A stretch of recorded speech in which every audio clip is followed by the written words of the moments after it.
Урматтуу көрүүчүлөр, эми экинчи моделге өтөбүз. Экинчи моделибиздин аты айланма диаграмма модели болуп эсептелет. Бул моделибизде биз силерге экономика кандай иштейт, ошону көрсөтмөкчүбүз. Демек, экономика негизинен эки багытта турат. Бул өндүрүүчүлөр жана керектөөчүлөр болуп. Башкача айтканда, өндүрүүчүлөргө бул биз фирмаларды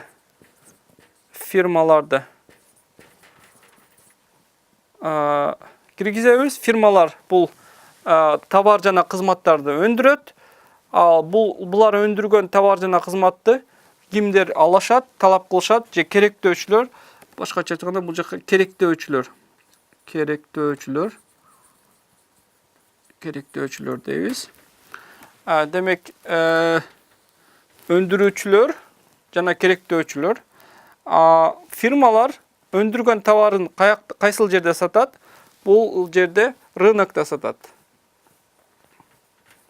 Рынок деп коелу бул жерге. Фирмалар товар чыгаруу үчүн кээ бир ресурстарга муктаж. Бул ресурстарын кайдан алат? Бул жерде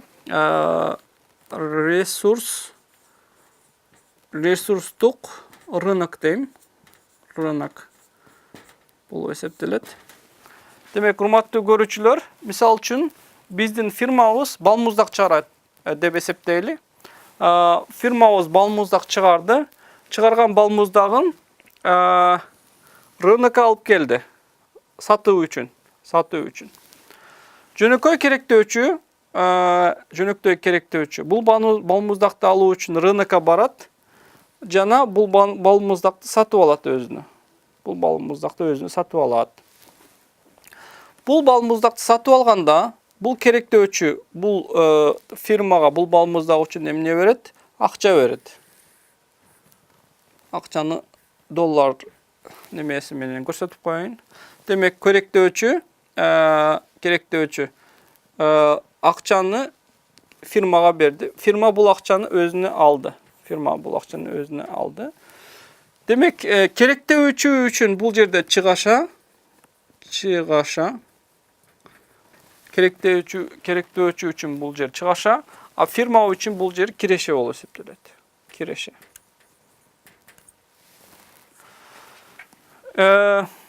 Демек, фирмабыз балмуздакты чыгарды. Балмуздакты рынокко алып келди, керектөөчүбүз алды.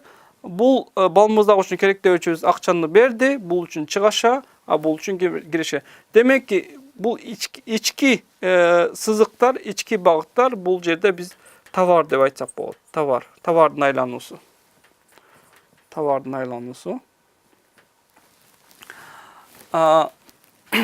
Экинчиси, биздин фирмаларыбыз балмуздак чыгаруу үчүн эмне керек? Алар үчүн ресурс керек. Кайсы ресурстар керек? Бул фирмабыз үчүн жумушчулар керек. Жумушчу керек. Бул фирмабыз үчүн капитал керек. Капитал дегеним бул жерде акчалай түрдө дагы, жогоруда айтып кеттик, акчалай түрдө дагы, ошондой эле материалдык түрдө дагы капитал керек. Демек, жумушчу керек, капитал керек. Ошондой эле табигый ресурстар керек.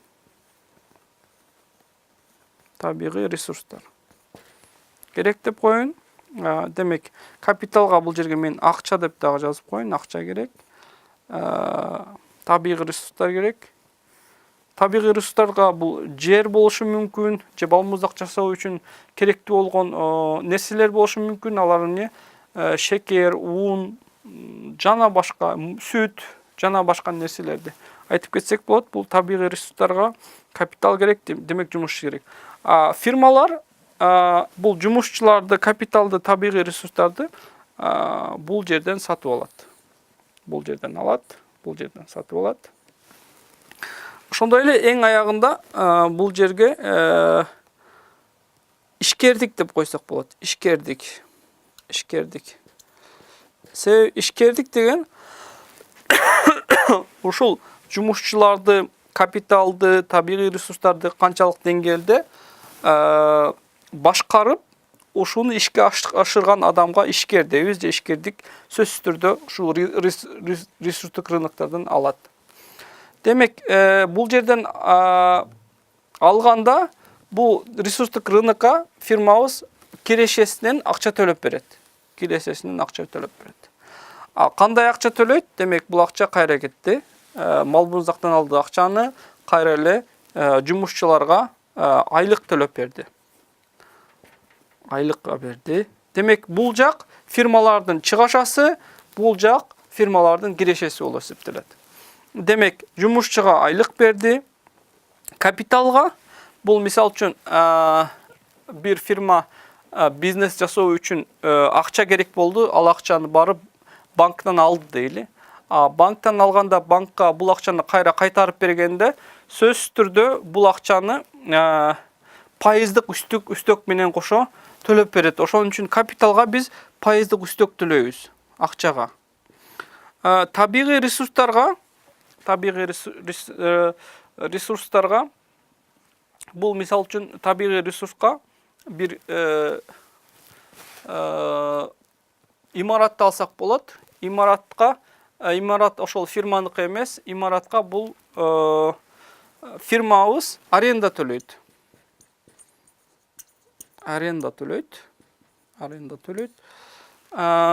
Башкача же кыргызча айтканда кире төлөйт десек, кире төлөйт десек деле болот. Ишкердик ушул бардыгын башкарганы үчүн ишкердик пайда табат. Демек, фирмабыз негизинен бул жак фирманын чыгашасы, бул жак фирманын кирешеси. Демек, фирманын пайдасы качан болот? Пайда. Башкача айтканда прибыль, пайдасы качан болот? Жалпы киреше ден жалпы чыгашаны алганда.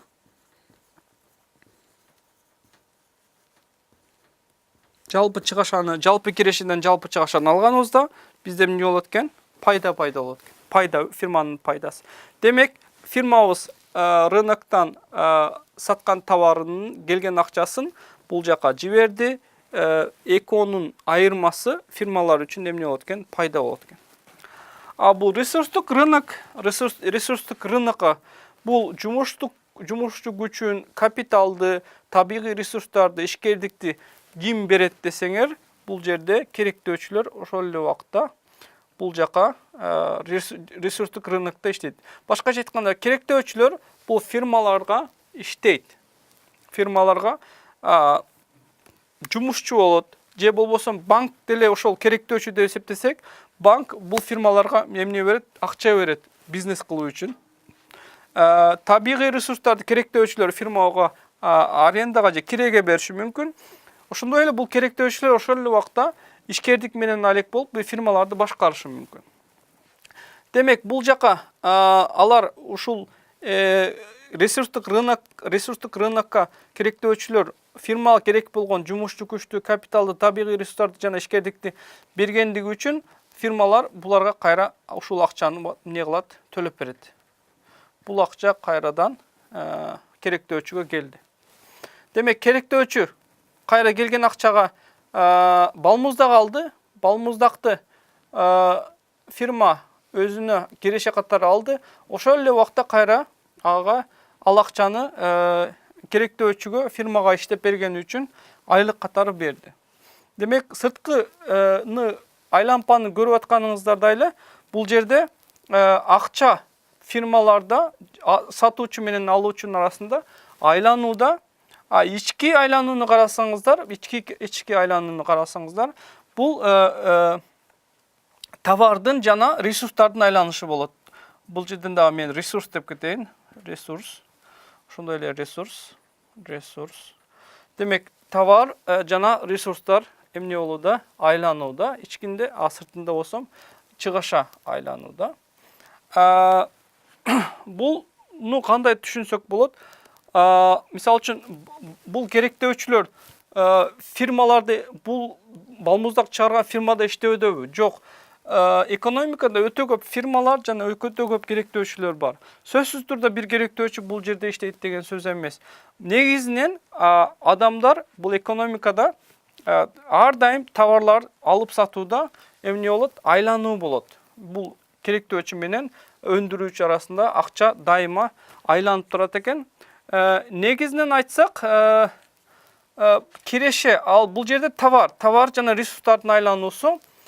Сиз канчалык деңгээлде товар чыгарсаңыз, өндүрүш чыгарсаңыз, ошончолук деңгээлде ДП, ички дүң продукция бир өлкөдө канчалык деңгээлде, канчалык суммада товар жана кызматтар чыгаргандыгын көрсөткөн бир көрсөткүч болуп эсептелет. Мисалы үчүн, Кыргызстандын ички дүң продукциясы айтайлы 6 миллиард доллар болсо, 6 миллиард доллар. 6 миллиард доллар. Демек бул биздин товарларыбыз, демек товарларыбыз 6 миллиард долларга барабар. Демек биздин экономикабызда айланган акчабыз дагы 6 миллиард долларга барабар болуш керек. Демек канчалык товар чыгарсаңыз, ошончолук көлөмдө акчаңыз болуш керек экономикада. Экономикада бир жагынан товар бар, бир жагынан акча бар. Жана бул товар жана акчанын биринен алуучу жана сатуучу арасында айлануусу бул экономиканын айлануусун көрсөтөт. Башкача айтканда, биз мисалы үчүн адамдын организминде тамырларыбыз бар, өзүбүздүн денебизди караганыбызда тамырларыбыз бар. Тамырларыбызда эмне айланат? Кан айланат.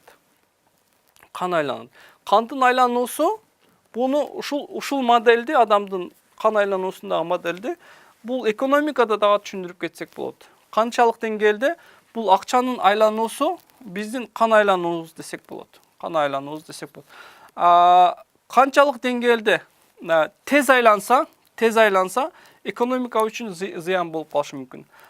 Канчалык деңгээлде токтоп калса, бул да экономика үчүн зыян болуп калышы мүмкүн. Биздин деле кан басымыбыз тез айланганда кан басымыбыз көтөрсө, биздин ден соолугубуз үчүн бул зыян. Кан басымыбыз канчалык деңгээлде азайып кетсе дагы, бул дагы биз үчүн зыян. Ошондой эле экономикада акчанын айлануусу алуучу жана сатуучу арасында канчалык деңгээлде тез айланса, экономика өсөт, бирок көп тез айланганы экономика үчүн зыян десек болот. Ал эми экономиканын бул айлануунун секин айлануусу же жай айлануусу кандайдыр бир деңгээлде экономикабызга терс таасирин тийгизиши мүмкүн. Эмне үчүн? Себеби фирмалар товарын сата албай калганда айлык төлөй албайт. Айлык төлөй албай калганда керектөөчүлөрдүн кирешеси азаят. Кирешеси азайганда керектөөчүлөр чыгашаны азайтып, рыноктон товар алганды токтотуп салат. Кайра токтотуп салганда фирмалар ошондой эле сата албай калат товарын.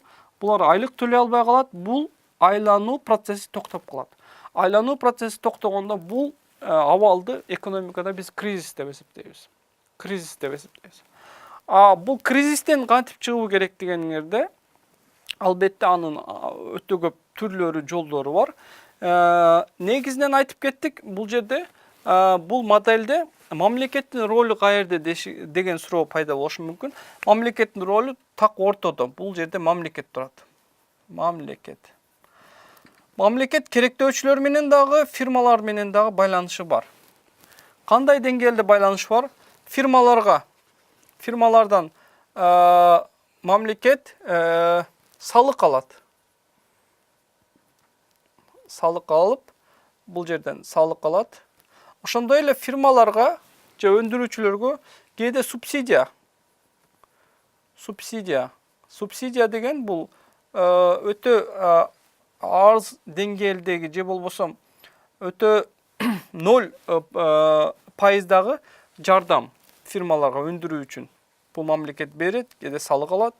Мамлекет керектөөчүлөр менен кандай мамилеси бар? Мамлекет ошондой эле биз керектөөчүлөрдөн дагы албетте салык алат. Себеби бир нерсени биз сатып алып атканда сөзсүз түрдө салык төлөйбүз.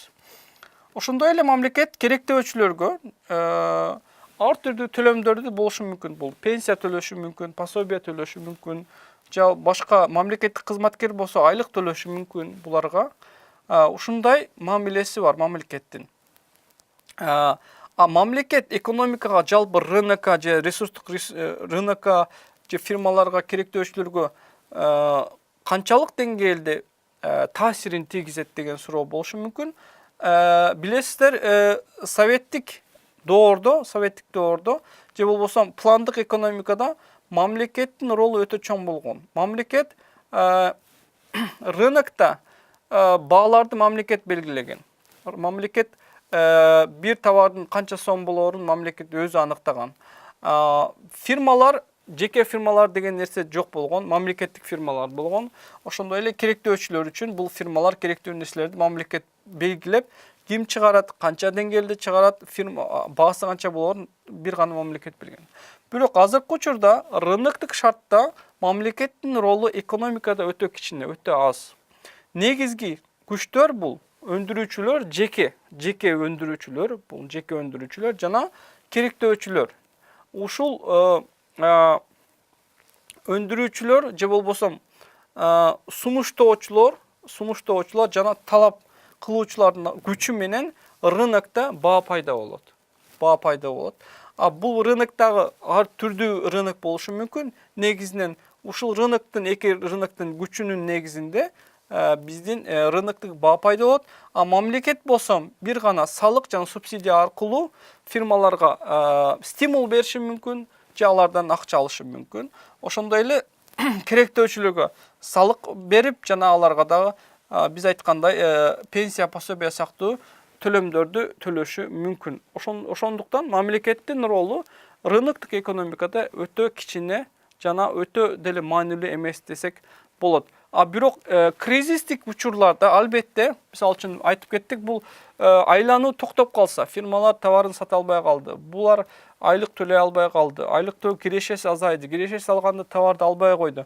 Демек бул айлануу токтоп калды. Айлануу токтоп калганда албетте мамлекеттин ролу өтө чоң болот. Мамлекет канчалык деңгээлде фирмаларга стимул берип же керектөөчүлөргө стимул берип, бул айлануунун процесстин кайра улануусуна бир түрткү бериши мүмкүн, бирок жалпысынан контролдоп алуу мүмкүнчүлүгү жок. Бунун эң негизги мисал катары 1929 жылы батышта болгон эң чоң кризис, экономикалык кризис деп айтып кетсек болот.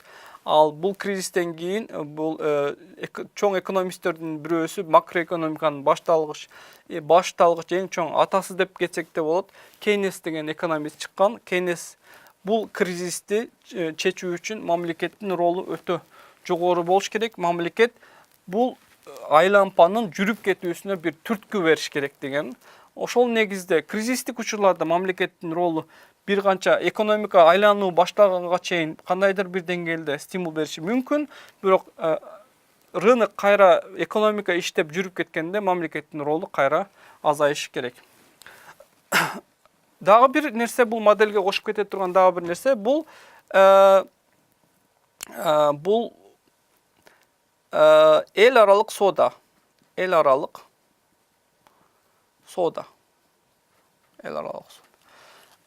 соода кандай болушу мүмкүн? Эл аралык соода дегенибиз бул биздин өлкөбүз бир гана жабык экономика эмес, биздин өлкөбүз ачык экономика. Башкача айтканда биз импорттойбуз жана экспорттойбуз. Сырттан башка товарларды алабыз жана өзүбүздүн гана товарларды ала бербейбиз, жана сыртка дагы товар сатабыз. Демек бул импорт экспортту бул моделге кошконубузда, мамлекетти да бул моделге кошконубузда жалпысынан ушул модель бир өлкөдө экономиканын кандай иштеп жатканын көрсөткөн бир көрсөткүч десек болот. Кайрадан кайталап кетсек, бул экономикага кандай таасирин тийгизет?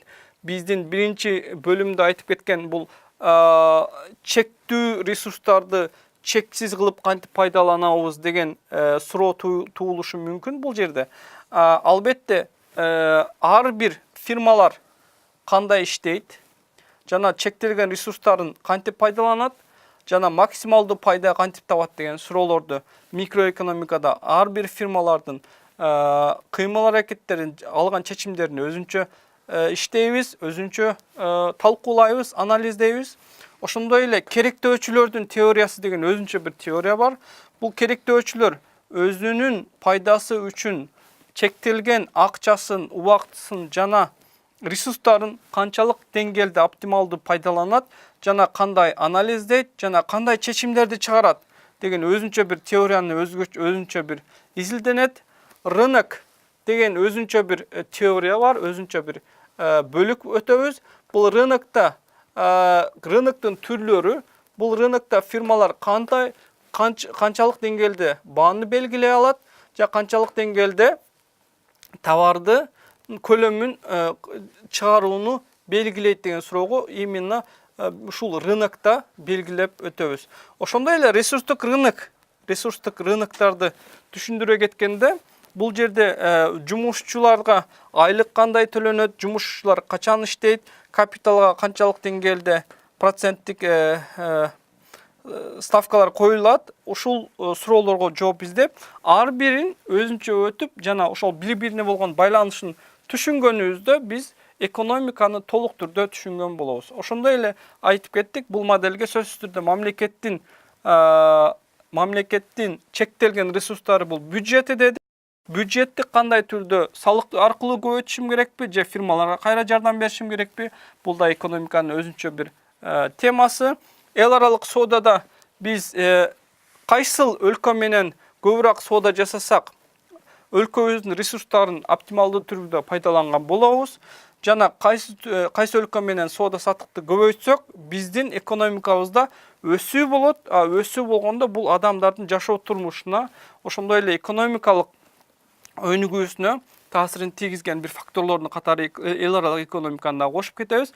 Жалпысынан айтканда, бул модель биздин экономикабыз кандай иштеп жатканын эмне кылат экен, көрсөтөт экен. Кайрадан кайталап кетсек, бул акчанын айлануусу, сырткы айлампа, ички айлампа товардын айлануусу. Демек, биздин бир өлкөбүздө акчанын көлөмү товардын көлөмүнө барабар болуш керек. Эгерде акчанын көлөмү товардын көлөмүнөн көп болсо эмне болот? Мындай суроо пайда болушу мүмкүн. Биз акчаны өлкөбүздө өзүбүз басабыз. Мисалы үчүн мамлекет бюджеттик